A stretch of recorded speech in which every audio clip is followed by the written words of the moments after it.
Hello, Saint-Pierre. I'm Brian, you know, the guy who does the cooking videos in the summertime at the garden. Most of you know me.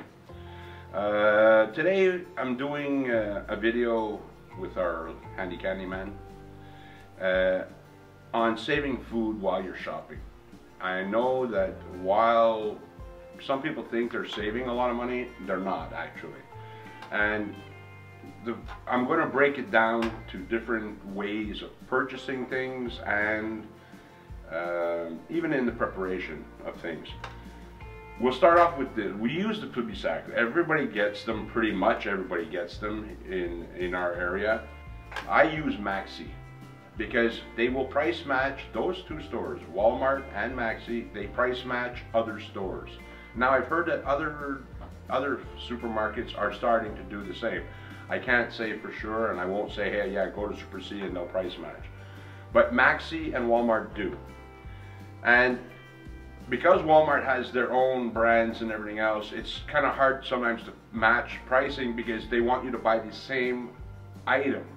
Whereas Maxi, if you go for, we're going to use chicken legs as an example at 99 cents a pound, say at Super C, but you're going to Maxi to buy the bulk of your groceries. What happens is you just show the public flyer, or you go onto your phone app and you show it. I prefer the flyers because I mark off what I know I'm going to buy from Maxi that is at other stores. So if canned tomatoes are 99 cents or 89 cents at IGA or Metro, and I'm at Maxi, all I have to do is show the cashier and she will automatically change the price. Now, sometimes they have a limitation.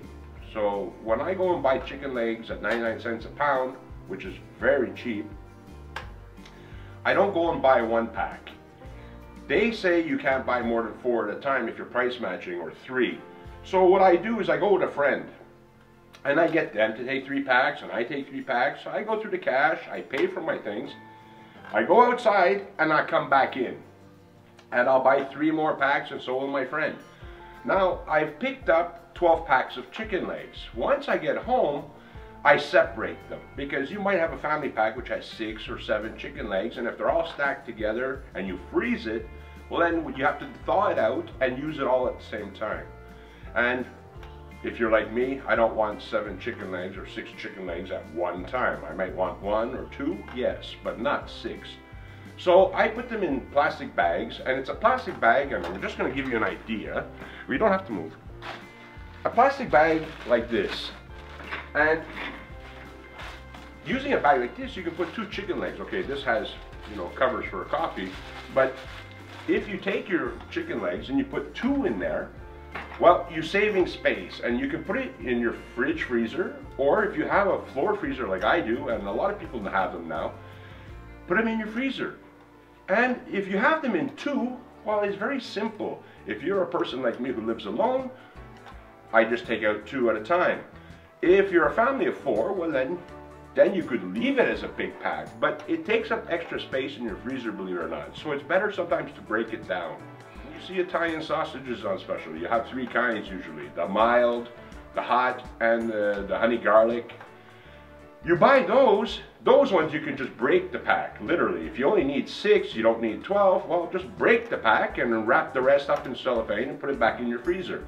Because once you thaw meat, you have to use it. You're not supposed to thaw meat and then refreeze it and then thaw it again, and you know, you just don't do that. If you're going to thaw out a large amount of meat, you want to then cook it. That you can refreeze after you've cooked it, but not the other way around. If it's been thawed, you must cook it. It's just food safety. For saving on groceries, don't go shopping once a month. People do it, but you're not saving money. You might save money on one individual item, but on the other products you're not. If you go every week, because the stores, there's 4 weeks in a month, you go every week with the pamphlet and you see what's on special. It's better to buy it that way, because then you're getting a special every week. And maybe you're going to buy your canned tomatoes this week, which, don't forget, when you're going grocery shopping, you got to have a place for it all. If you go every week, you can pick up the things that you need and you use a lot. I buy canned tomatoes. I don't buy 1 can. I buy 10, 12.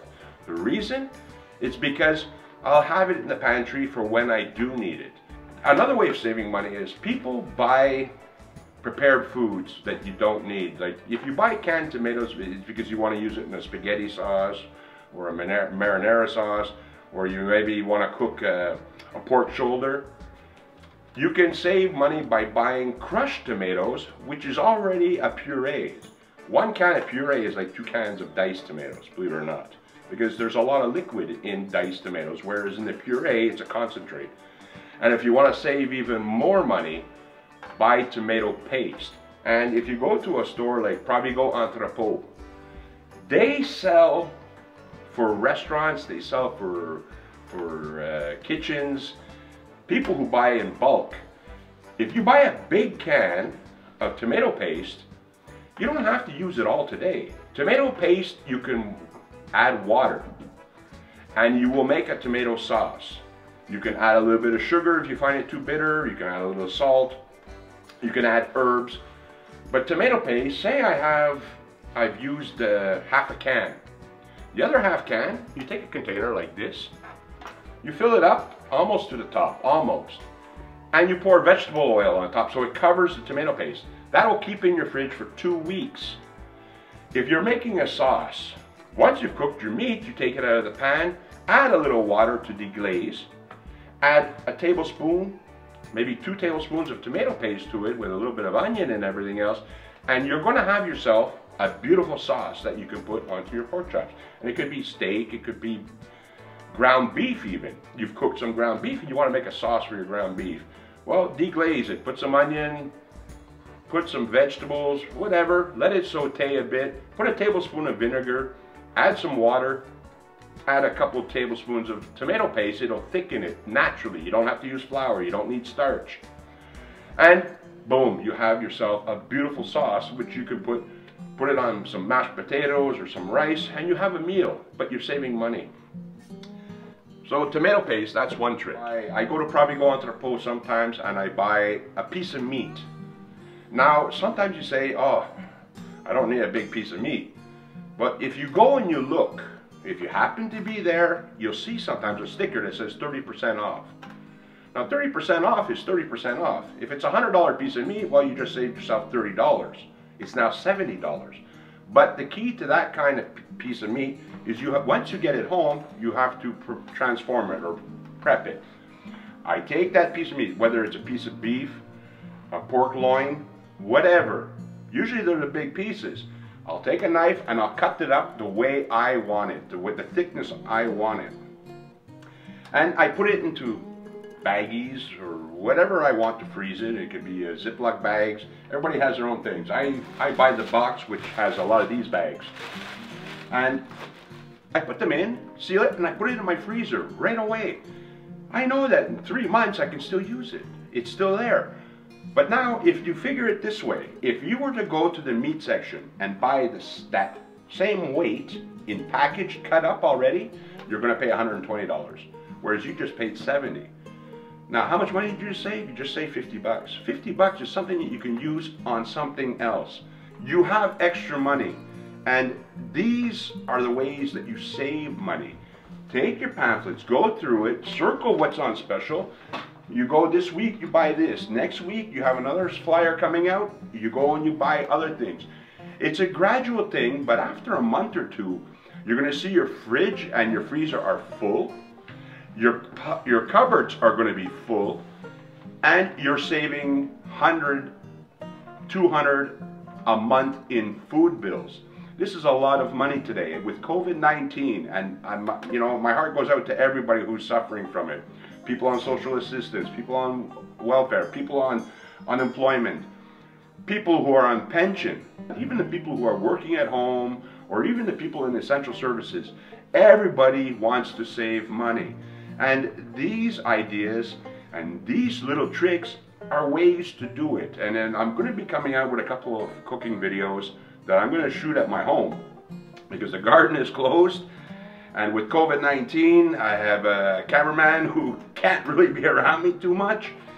We're going to try and do videos that will show you how you can continue to save money, how you can cook simple foods or make a lot a lot of changes to the way you do things that'll help you save. I eat for $100 a month. It doesn't cost me more than $100 a month. Sometimes it costs me 50 bucks. The reason is because I shop every week. I see the specials. I price match with like Maxi. I'm not a big Walmart freak. I mean, I will buy things at Walmart, but I'm not a big food buyer of Walmart. I do go to places like M&M. They have some prepared foods that I buy because it's handy, it's practical. Go online. You go to publisac.ca. You can have it in English or French, and you will see at their menu, it gives you all the different flyers, not just for food, whether it's for home furnishing, whether it's for food. I talk more about food because I'm a chef and I'm really trying to help people in our area and in our quartier, our community. Now, the cameraman just pointed out something to me. I have a recipe for you. Say you get ground beef on special. Or maybe the food bank gave you 2 pounds of ground beef, but you don't have enough to make a meal for 4. Well, I have a little trick for you. Take a can of chickpeas they give you. I know people say, oh, chickpeas, I can't stand them. I don't like them. You don't have to eat them as a chickpea. You know, you can take it, put it in your food processor, pulse it a few times, it'll break it down, throw in an onion, pulse it a bit. You add it to your ground beef. And I would go with a ratio of 70 to 30. So you're not gonna have too much chickpea in it, and you're gonna have quite a bit of meat, but it's gonna double it. It's gonna expand it more so you can have more volume. Add, if you want, you can add a little celery to it, you can add different things. Make meatballs. You can make small meatballs, you can make big meatballs. And instead of frying them, bake them. You will get a better meatball. You can add a little bit of egg to your recipe, it'll help it stick together. If you find it too wet, you can add a little bit of breadcrumb. Make your meatballs, put them on a baking sheet, bake them for 45 minutes to an hour, depending on how big you made them. If it's a small meatball, it's half an hour to 45 minutes. You can check them as they're cooking. If it's a bigger one, it's going to take a little longer, because you want that, because it is ground beef, you want it to cook longer. You want it to be well done in the middle. If you have a meat thermometer, check the temperature. And these are all things, if you're not sure of a temperature for a certain meat, whether it's ground beef, chicken, go on the internet, you have an internet, it'll show you the temperature for your cooking temperatures. I hope this is in some way going to help you all, and I'll see you next time.